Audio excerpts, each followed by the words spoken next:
What's up guys, the Strong Boys 19 here. This is going to be the next album review for another 2021 album.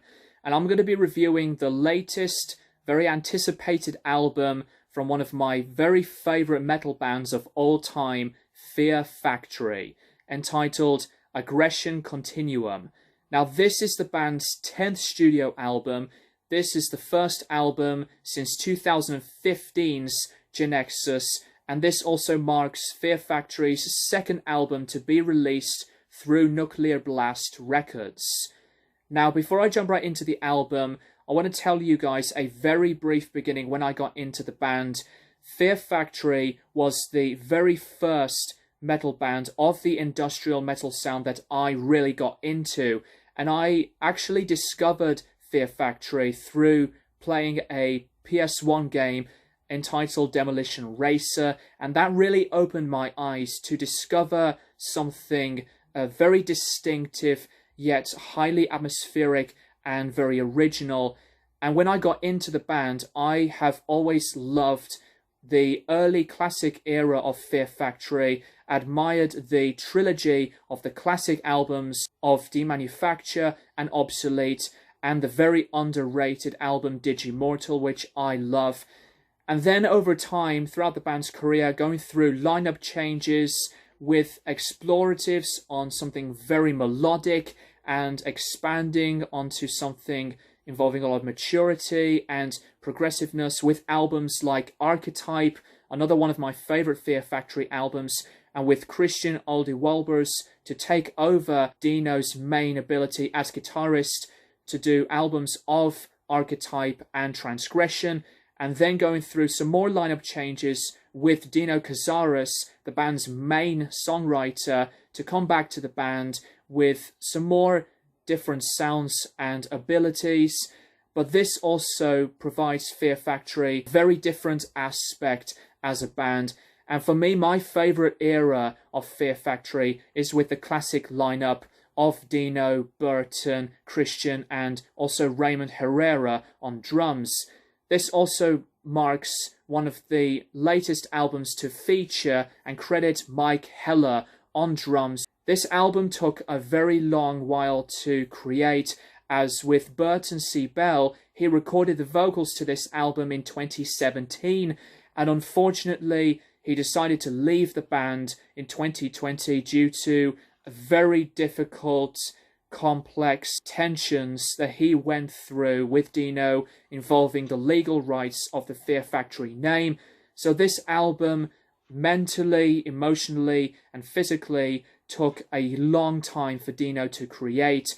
But I think with this album in its completion, after I listened to the album, this is an absolute awesome album. And I'll have to say that this is Fear Factory's best album since Archetype, even though that I really enjoy the albums of Genexus and The Industrialist. I think there is a massive mark of identity and presence that this album does provide, that I think the delivery onto the majority of the album makes me connect to this more than some of the previous few albums. And with the concept of the album goes, pretty much Dino continues to deliver that of the themes with the concept of the man versus machine that Fear Factory had done previously, like of the Demanufacture and Obsolete albums and Digimortal, etc. I think that the songwriting is really one of the absolute best marks of this album, and the production is absolutely fantastic as well. And I'll have to think that Dino went through a lot of these difficult advanced challenges, that in the end he released an album that is personally one of my favourite Fear Factory albums and one of my favourite albums of 2021 at the same time here. The first track of the album, Recode, opens things on a very ambient keyboard introduction with spoken words, and then the music explodes massively and starts so well with low-tuned guitar riffage and very good drumming, which delivered with the verses along with Burton's awesome growls. The synth sounds bring the song a bigger sound, a very great dirty set of guitar riffs all over with marks of its broodiness and melody. Absolutely a very good, massive song to begin the album. The second track, Disruptor. This is one of my favorites of the album. A very heavy set of menacing riffs that sounded groovy onto something like an archetype-ish kind of era for me from its progression. Burton's vocals sounded very big with his growls, just to bring in a bigger delivery that makes the song massive. I really like how the song delivers and drives through with a lot of these violent kicks and punches. Also, the bridge section was absolutely fantastic. Takes me to something like on a bit of a Digimortal era, at least in my opinion, with a brilliant set of vocal performances and very consistent paths of versatility on its mark of instrumentation. One of the other favourites on the album that I really like a lot is the title track, Aggression Continuum. Violent introduction with some more attacking drums and brilliant power of the music that sounded punishing with a lot of massive control. It presents something atmospheric on its vibe. To me, this is another one of the memorable parts of the song that brings in a lot of aggression as well. To me, this is one of the best examples of musicianship. And another one of my favorite tracks on the album is Collapse, which opens into a breakdown, destructive remark, rhythmic on its versatility. I really enjoy the descending sound onto a genty-ish kind of flow that Dino decides to do a lot onto the record. It makes the sound of the track so vicious, which does not end all the way through onto the track's continuation. And to me, one of the other absolute favorites on the album is Manufactured Hope. This opens on a very alike way on something like the album Obsolete. Instrumentally, so catchy as well, which presents a strong point onto its structure. It's just, to me, one of those songs that sounded so crafty and one of the highlights on the album. Other examples of pure brilliance of musicianship, like on the track of Cognitive Dissonance, which opens the track on a really big electronic synthesizer sounds with glitchy noises all over, and then the instrumentation bursts through, crushing, distorting guitars and a lot of variety. To me, Mike Heller's drumming on this track is phenomenal. I love that he provides a lot of very technical passages, and let me give you an example. Take Jay Weinberg replacing Joey from Slipknot.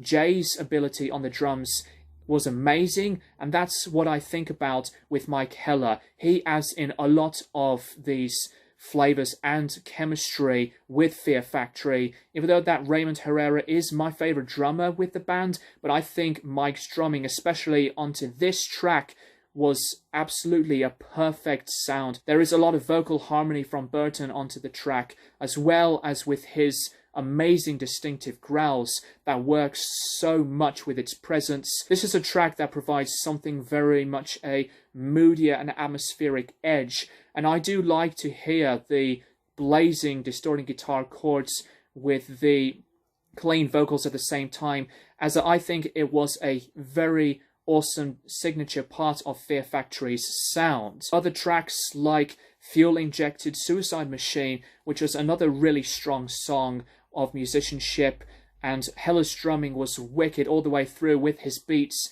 and the instrumentation onto this track marks things something really aesthetic onto an aggressive set of thrashy oriented riffs, as well as the synthesizer sound of this song to make something cinematic as well and absolutely powerful. The last track of the record, of End of the Line, opens things a lot of alternate picking riffs. There is a lot of groove at the same time onto this track. This is a song that was so precise, and there's so much more of the weariness and the moodiness that Burton's vocals did provide, and his vocals on tracks like this sounded really expressive and melodic as well.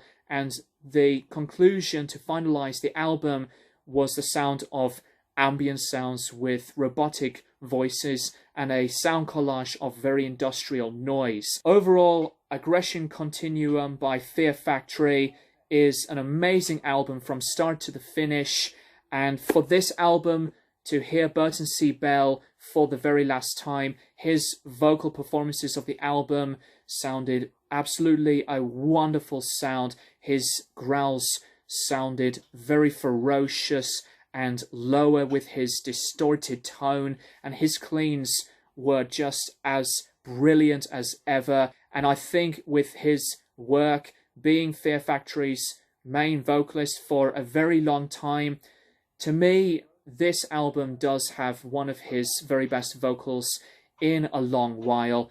And with Dino's ability, with his contribution as the main songwriter for Fear Factory, to me, his work with the album sounded awesome. His progression as a guitarist to the distinctive nature with the sound of Dino, making music for Fear Factory for more than 30 years at this point, definitely adds in something very, very special, and it marks something in a mark of distinction into the industrial metal sound.